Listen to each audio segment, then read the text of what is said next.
Genesis 18:14. Is anything too hard for the Lord? Is anything too hard for the Lord? Is anything too hard for the Lord? There is nothing He can't do.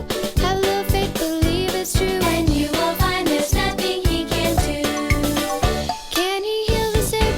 Yes, He can. Raise the dead? Yes, He can. Calm the sea? Yes, He can. Do what He said? Yes, He can. Nothing too big, nothing too small, nothing He can't do at all. There's nothing, nothing, nothing, nothing He can't do.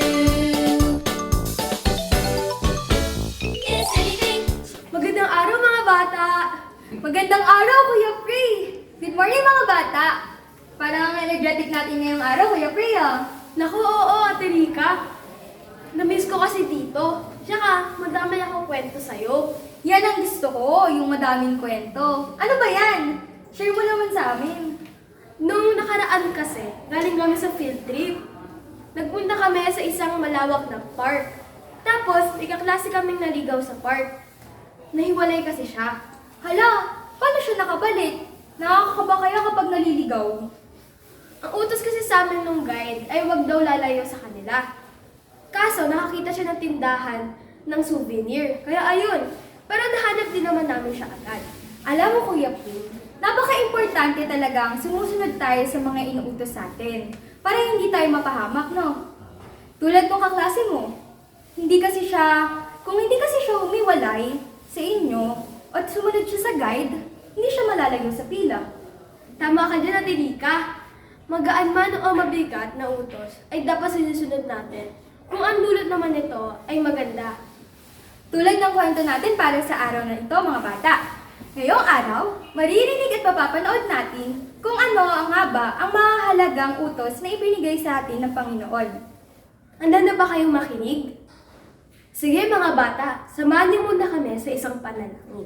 Mga bata, iyukot natin ang ating mga ulo at ipikit ang ating mga mata. Panginoon, na dakila sa lahat, maraming salamat po sa panibagong araw na makakapakinig po ang mga batang ito ng panibagong story ng Panginoon.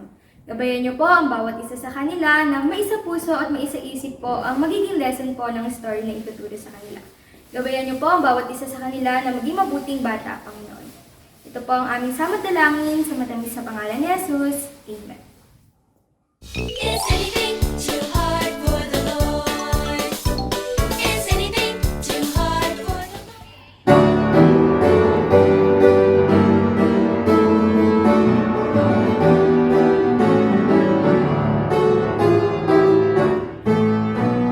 Obedience is the very best way to show that you believe. Doing exactly what the Lord's commands, doing happily. Action is the key to victory. Joy you will receive. Obedience is the very best way to show that you believe. O-B-E-D-I-E-N-C.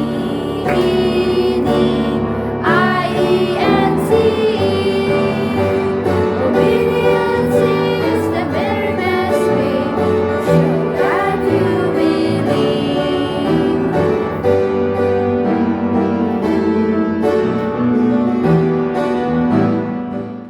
Is anything too hard for the Lord?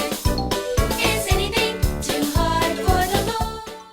Josue, Kabanata 1, Talata 8. Ang aklat na ito ng kautusan ay huwag mahihiwalay sa iyong bibig, kundi iyong pagbubulayan araw at gabi, upang iyong masunod na gawin ang ayon sa lahat na nakasulat dito. Sapagkat kung magkagayoy, iyong pagiginhawain ang iyong lakad, at kung magkagayoy, magtatamo ka ng mabuting kawakasan. Isa pa mga bata, Josue, Kabanata 1, Talata 8. Ang aklat na ito ng kautusan ay huwag mahihiwalay sa iyong bibig, kundi iyong pagbubulayan araw at gabi, upang iyong masunod na gawin ang ayon sa lahat na nakasulat dito. Sapagkat kung magkagayoy, iyong pagiginhawain ang iyong lakad, at kung magkagayoy, magtatamo ka ng mabuting kawakasan. Is anything too hard for the Lord? Is anything too hard for the Lord? Noong ikatlong buwan, matapos nilang iwan ang Ehipto, narating ng mga Israelita ang Sinai. Nagkampo sila sa paanan ng bundok, at umakyat sa bundok si Moises para makipagtagpo sa Diyos. Sinabi ng Diyos kay Moises na ibigay ang mensaheng ito sa mga Israelita. Nakita ninyo kung ano ang ginawa ko sa mga Ehipsyo at kung paano ko kayo dinala rito. Ngayon, kung susundin ninyo ako at magiging tapat kayo sa ating kasunduan, kayo ay magiging aking bayan. Sa akin ang buong mundo, ngunit kayo ay magiging bayang hinirang ko. Nakatalaga lamang sa akin at paglilingkuran ninyo ako bilang mga saserdote. Nang marinig ng mga Israelita ang mensaheng ito, sumagot sila. Gagawin namin ang lahat ng pinag-uutos ni Yahweh. Isinama sila ni Moises sa labas ng kampo para makipagtagpo sa Diyos, at nagsitayo sila sa paanan ng bundok ng Sinai. Ang bundok ay nababalot ng usok dahil bumaba ang Diyos sa anyong apoy. Ibinigay ng Diyos sa mga tao ang mga kautosang ito. Ako si Yahweh, ang inyong Diyos na naglabas sa inyo sa Ehipto, ang nagligtas sa inyo mula sa pagkaalipin. Huwag kayong sasamba sa anumang Diyos maliban sa akin. Huwag kayong gagawa ng mga imahen. Huwag kayong yuyukod sa mga anumang Diyos-Diyosan ni sasamba man dito, sapagkat ako, si Yahweh na inyong Diyos, at hindi ako pumapayag na may kaagaw. Huwag ninyong gagamitin sa masama ang aking pangalan. Parurusahan ko ang sino mang gagamit ng pangalan ko sa maling paraan. Igalang ninyo ang araw ng pamamahinga at panatilihin niyo itong banal. Mayroon kayong 6 na araw para gawin ang inyong mga gawain, pero ang ikapitong araw ay araw ng pamamahinga na nakatalaga sa akin. Igalang ninyo ang inyong ama at ina. Kapag ginawa ninyo ito, mabubuhay kayo ng matagal sa lupaing ibinibigay ko sa inyo. Huwag kayong papatay, huwag kayong makikiapid, huwag kayong magnanakaw, huwag ninyong paparatangan ng hindi totoo ang inyong kapwa. Huwag ninyong pagnanasaan ng bahay, asawa, mga alagang hayop, o ano pa mang pagmamayari ng inyong kapwa. Binigyan ng Diyos ng iba pang mga kautusan ng mga Israelita. Nangako siya sa kanila. Magsusugo ako ng anghel na maunguna sa inyo, para ingatan kayo sa inyong paglalakbay. Kapag sinunod nyo ang lahat ng aking inuutos, makikipaglaban ako sa lahat ng inyong mga kaaway. Lilipunin ko sila. Huwag ninyong gagayahin ang kanilang mga gawi sa kanilang relihiyon. Sirain ninyo ang kanilang mga Diyos-Diyosan at mga haliging ginagamit sa pagsamba. Kapag sinamba ninyo ako, si Yahweh na inyong Diyos, pagpapalain ko kayo ng pagkain at inumin at pagagalingin ko ang lahat ng inyong mga sakit. Isinulat ni Moises ang lahat ng mga utos ng Diyos. Nagtayo siya ng altar sa paanan ng bundok. At nag-alay sila ng mga hayop bilang handog sa Diyos. Pagkatapos, kinuha ni Moises ang aklat ng tipan, kung saan nakasulat ang mga utos ng Diyos, at binasa ito ng malakas. Sumagot ang mga Israelita. Susundin namin si Yahweh at gagawin namin ang lahat ng kanyang inutos.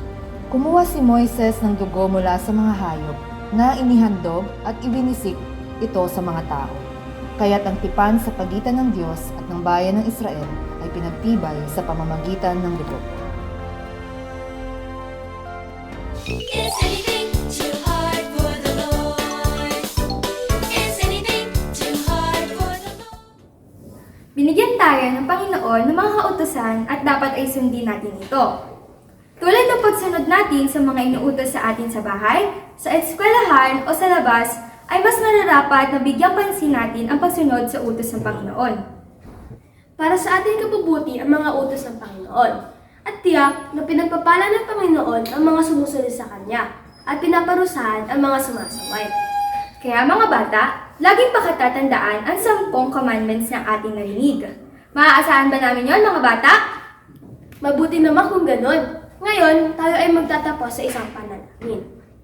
Yukulat ang ating ulo at pikit natin ang ating mga mata. Panginoon, nagpapasalamat po kami sa bagong storya po na binigay niyo po sa amin.